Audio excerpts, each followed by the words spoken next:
Hello everyone, আজকে এই ভিডিওর মাধ্যমে আমরা আইসিডিএস এক্সামের প্যাটার্ন কি আছে, সিলেবাস কি আছে এবং সেই সিলেবাস কমপ্লিট করতে মিনিমাম কতদিন সময় তোমাদের লাগবে সমস্ত কিছুই কিন্তু আজকে আমরা এখানে ডিসকাস করব। এরপর আইসিডিএস নিয়ে আশা করি কারো কোনো ডাউট থাকবে না এবং সবার শেষে গিয়ে বিভিন্ন পেপার কাটিং এবং তার সাথে প্রেস কনফারেন্স অনুসারে কোন মাস নাগাদ আইসিডিএস পরীক্ষা হতে পারে সেটাও কিন্তু আলোচনা করব। তো অবশ্যই প্রথম থেকে লাস্ট পর্যন্ত দেখো, যাদেরই টার্গেট রয়েছে আইসিডিএস আগে বিষয়গুলো বুঝে নাও, তারপর কিন্তু প্রিপারেশন শুরু করো, ঠিক আছে?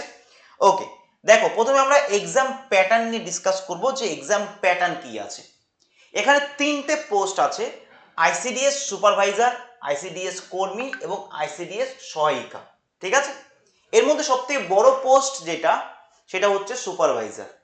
এটার জন্য 18 থেকে 39 বছর বয়সের প্রয়োজন হবে এবং তিনটে ক্যাটাগরিতে কিন্তু পরীক্ষা হবে, মানে তিনটে স্টেপে পরীক্ষা হবে।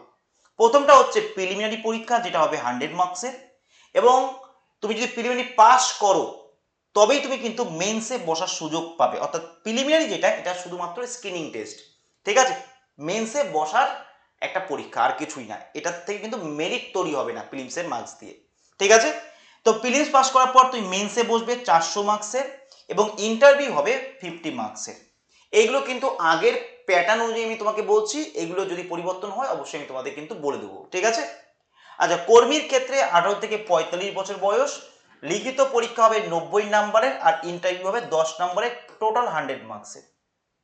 সহায়িকার ক্ষেত্রেও কিন্তু 100 মার্কসের হয়ে থাকে, লিখিত পরীক্ষা হয় 90 মার্কসের, ঠিক আছে, এবং 10 মার্কসের ইন্টারভিউ হয়ে থাকে।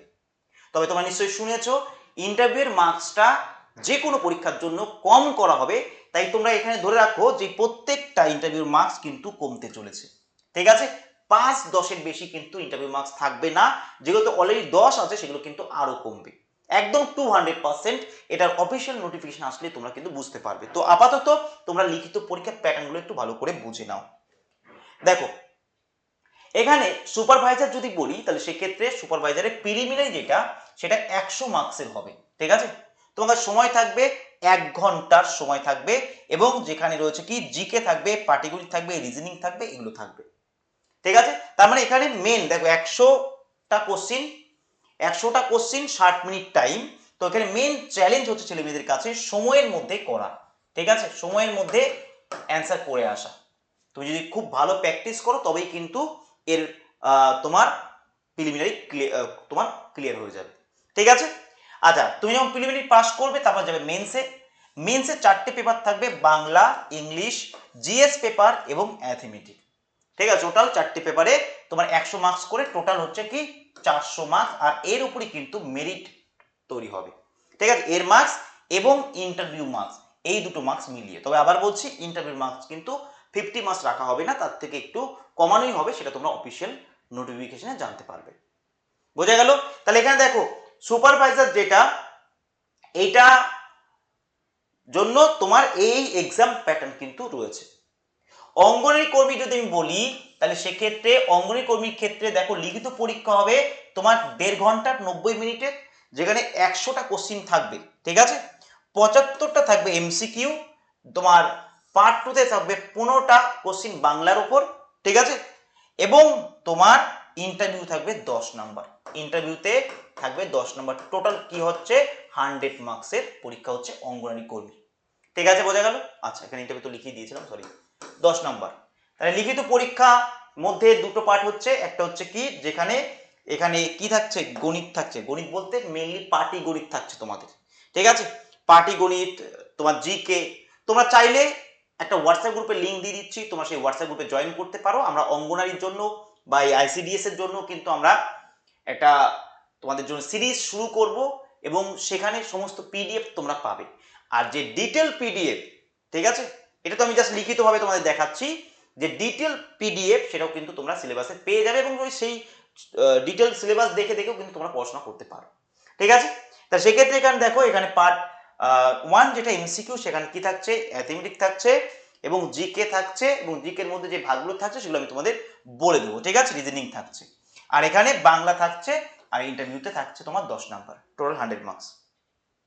সহায়িকা যেটা, সেটা তো তোমরা জানোই যে অষ্টম শ্রেণী কোয়ালিফিকেশন হলেই হয়ে যায়, এটা কিন্তু 10 মানে 10 পাস হলে হবে, ঠিক আছে। তো সেক্ষেত্রে এখানে দেখো সহায়িকার ক্ষেত্রে বাংলা থাকবে তোমার 40 নাম্বার, জিএস থাকবে 30 নাম্বার, আর পাটিগণিত থাকবে 10 নাম্বার। টোটাল কত হলো 90 মার্কসের কিন্তু লিখিত পরীক্ষা, আর 10 মার্কস হচ্ছে তোমার ইন্টারভিউ। টোটাল হয়ে গেল আমার 100 মার্কস, ঠিক আছে। এখানে আমি আবার একটু বলে দিই, এই যে আমি লিখতে ভুলে গেছি, সুপারভাইজার যেটা, এর বেতন কিন্তু 27 থেকে, ঠিক আছে, 27,000 থেকে 32,000-এর কাছাকাছি বা তার বেশি সামান্য কিছু, ঠিক আছে। যেটা এই যে 18% ডিএ বাড়ার পর কিন্তু তোমার আরো অনেক বেশি হয়ে যাবে, সেটা সংখ্যাটা কিন্তু 45,000-এর কাছে দাঁড়ায়, 40 থেকে 45, আমি আন্দাজে একটা অ্যাপ্রক্সিমেটলি বলছি তোমাকে, ঠিক আছে। তো এখানে কিন্তু এই পরীক্ষাটাকে তোমরা একদম হালকায় নিও না, মেয়েদের ক্ষেত্রে এটা একটা ভীষণ বড় সুযোগ। এবং আগের বারও আমি দেখেছি আমার অনেক ছাত্রছাত্রী মানে ছাত্রী রয়েছে যারা কিন্তু তোমার আইসিডিএস এ কাজ করছে বর্তমানে, ঠিক আছে। তো সেক্ষেত্রে আমি দেখেছি যে তারা যে ভীষণ ভালো পড়াশোনা করতো তা কিন্তু নয়, কিন্তু একটু রেগুলার বেসিসে পড়াশোনা করেছে, তারা এক্সাম ক্র্যাক করেছে। তো এখানে দেখো কর্মী পদের ক্ষেত্রেও কিন্তু এখানে 10 থেকে 12,000 টাকা বেতন আছে, সহায়িকা পদে একটু তার থেকে কম আছে, ঠিক আছে, ক্লিয়ার। তাহলে তোমরা যখন পড়বে তখন কিন্তু অবশ্যই দেখো মেইনসের প্রিপারেশন এখন নেওয়ার দরকার নেই, তোমরা যদি প্রিলিমসের প্রিপারেশনটা নাও এখানে, ঠিক আছে, যদি পাস করে যাও তারপর তোমার কাছে অনেক সময় থাকবে, তখন তুমি মেন্সের প্রিপারেশন নিতে পারবে। তো প্রিলিমসের প্রিপারেশন নিলে তোমার বাকিগুলো কিন্তু টুকটাক হয়ে যাবে, দুই একটা সেকশন আলাদাভাবে দেখতে হতে পারে, বাট হয়ে যাবে। তাহলে এখানে তোমরা যদি ইয়ে থাকে, তোমাদের টার্গেট থাকে, তাহলে তোমরা কিন্তু অবশ্যই সুপারভাইজারের জন্য প্রস্তুতি নেবে, ঠিক আছে। এবার প্রশ্ন হচ্ছে পরীক্ষা কবে নাগাদ হতে পারে, ঠিক আছে। দেখো এই যে প্রশ্ন, এই যে সিলেবাস, প্রিলিমসের যে সিলেবাস, সুপারভাইজারের প্রিলিমসে কি কি থাকবে, সুপারভাইজারের প্রিলিমসে কি কি থাকবে, প্রিলিমসে থাকবে তোমার তোমার জিকে থাকবে, ঠিক আছে, অ্যারিথমেটিক থাকবে মানে পাটিগণিত থাকবে, তোমার রিজনিং থাকবে, ঠিক আছে। তাহলে এই যে টপিকগুলো, এগুলোকে কমপ্লিট করতে গেলে যা সিলেবাস আছে, তোমার মিনিমাম কিন্তু মোটামুটি ভাবে 70 থেকে 80 দিনের একটা স্ট্রং প্রিপারেশন নিতে হবে, ঠিক আছে। স্ট্রং বলতে খুব ভালোভাবে, অ্যাটলিস্ট ডেইলি 4 ঘন্টার কাছাকাছি, না হলে কিন্তু এখানে হবে না, ঠিক আছে, না হলে কিন্তু হবে না। 4 ঘন্টার আশেপাশে যদি প্রিপারেশন নাও তাহলে কিন্তু আইসিডিএস হবে। তো এই মুহূর্তে আমাদের কাছে একটা বড় সমস্যা হচ্ছে কি, আমাদের কাছে এখন অনেকে সরকারি চাকরির জন্য পড়ছো, মানে স্কুলের টিচার হওয়ার জন্য, কেউ আবার ডাব্লিউবিসিএস এর জন্য। তো এখন বুঝতে পারছো না আমি কোনটা ছেড়ে কোনটা পড়বো। দেখো এটা সম্পূর্ণ টোপার উপর, তবে সবারই একটা মেন ড্রিম থাকে, কেউ ডাব্লিউবিসিএস হতে চায়, তো ও অবশ্যই সে ডাব্লিউবিসিএস প্রিপারেশন নিক, এবং তার সাথে সাথে আরেকটা যে কোনো এক্সামে প্রিপারেশন সে কিন্তু নিতে পারে তার অবসর সময়, ঠিক আছে। কারণ এখনকার দিনে যদি ব্যাকআপ না থাকে না, তাহলে খুব সমস্যা আছে, বোঝা গেল।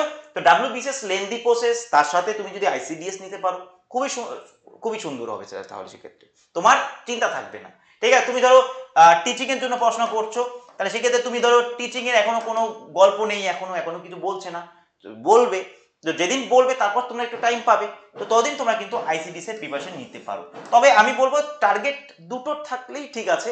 এবার যদি 10টা 5টা টার্গেট থাকে তাহলে কিন্তু এদিকও হবে না ওদিকও হবে না, কিছুই হবে না, ঠিক আছে। এবার পরীক্ষা কবে নাগাদ হতে পারে, বিভিন্ন পেপার কাটিং এবং তোমার প্রেস কনফারেন্স অনুসারে বলা হচ্ছে যে পরীক্ষা মোটামুটি ভাবে তোমার আগস্টের দিকে হতে পারে, আগস্টের লাস্ট উইকের দিকে, এটা আমি বলছি না, বিভিন্ন পেপার কাটিংও তোমরা দেখতে পারো, ঠিক আছে।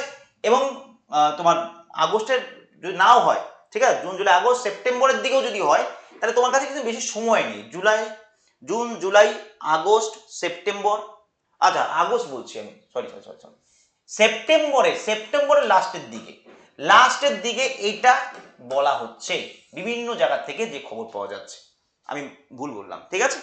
সেপ্টেম্বরের লাস্টের দিকে হওয়ার একটা প্রবল চান্স কিন্তু রয়েছে। তার মানে দেখো তোমার এটা জুলাই মাস, আগস্ট, সেপ্টেম্বর, মানে 2 মাস, যদি সেরকম হয় 2 মাস কিন্তু তোমরা পাচ্ছ। তো দেখো পরীক্ষা হোক বা না হোক, যতদিন পর্যন্ত অফিসিয়াল না আসছে ততদিন তোমরা তো বুঝতে পারবে না, ঠিক আছে। অফিসিয়াল আসুক বা না আসুক, আমি তোমাদের বলবো তোমরা ধরে নাও সেপ্টেম্বরের লাস্টের মধ্যে তোমাদের প্রিপারেশনটা কমপ্লিট করে ফেলবে, তাহলেই হবে। আর আমি দেখো এইটা জাস্ট, এগুলো বিভিন্ন পেপার কাটিং, ম্যাক্সিমাম ক্ষেত্রে পেপার কাটিং এর কথা মেলে না, ঠিক আছে, কিন্তু একটা আইডিয়া পাওয়া যায়। হ্যাঁ, আইসিডি এখান থেকে তোমার পরীক্ষা সেপ্টেম্বর লাস্ট উইকে নাও হতে পারে, ঠিক আছে, তোমার এখান থেকে লাস্টে উইকে না হতে পারে, কিন্তু এইটুকু তোমাদের ধারণা হয়ে যাবে যে না আইসিডিএসটা হবে। ঠিক আছে, লাস্ট উইক, আচ্ছা এটা জুলাই মাস, জুলাই মাসটা আমাকে পুরো ধরতে হবে, জুন জুলাই আগস্ট পুরোটা সেপ্টেম্বর, মানে আমি একটু ভুল বললাম, 60 দিনে 90 দিন, জুলাই মাসটা পারি হয়নি, জুলাই মাস তো সবে শুরু হলো, তাহলে জুলাই আগস্ট আর সেপ্টেম্বর 3 মাসও কিন্তু তোমাদের কাছে সময় আছে। তাহলে এইটাকেই টার্গেট নিয়ে তোমরা এই টার্গেটটা নিয়েই চলো, 3 মাস 70 থেকে 80 দিনের টার্গেট নিয়ে চলো, আশা করি তোমাদের প্রিপারেশন এর মধ্যে রেডি হয়ে যাবে। ঠিক আছে, ক্লিয়ার, এই পর্যন্তই, ভালো তোমরা সবাই। আর আরেকটা বিষয় সেটা হচ্ছে আমরাও সিরিজ শুরু করব, ঠিক আছে, আমাদেরও পেইড ব্যাচ কিন্তু আসবে, যদি তোমাদের মনে হয় তাহলে অবশ্যই হোয়াটসঅ্যাপ গ্রুপে জয়েন করে যেও যারা যারা রয়েছো, তাহলে একটা ধোয়াধার প্রিপারেশন কিন্তু আমরা শুরু করতে পারবো। ঠিক আছে, থ্যাংক ইউ, এই পর্যন্তই।